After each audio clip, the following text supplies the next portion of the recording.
Yeah, first of all, that's ludicrous, right? There's two elements of ludicrousness to that. Number one, just because you designate somebody as a terrorist organization, which we do, doesn't give you authority to take lethal action, to kill people, right? That is a much more serious decision. And there's lots of terrorist organizations that we have designated, and we put sanctions on them, and we make it Sure. illegal for Americans to help or support them, et cetera. So it's just a completely you use the word right. I'll use the abbreviation. It's a complete BS argument, right? And so, I mean, let's start with what is true. What is true is that these attacks, these killings in the Caribbean are illegal, full stop.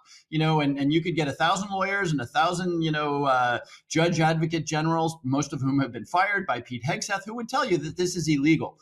There's a lot of reasons for that. The administration says specious things like they're terrorist organizations. And I actually think it's worth probably preserving a distinction between a true terrorist organization like ISIS and a drug cartel. I think that's a distinction worth preserving. Yeah. But if you look at the justification the administration has made, they've said that we are in a armed conflict with these cartels, and we're not. We're not. Look, these are terrible people. Make no mistake. The cartels, terrible people doing awful things with lots of Americans dying, but that doesn't mean that you are in armed conflict with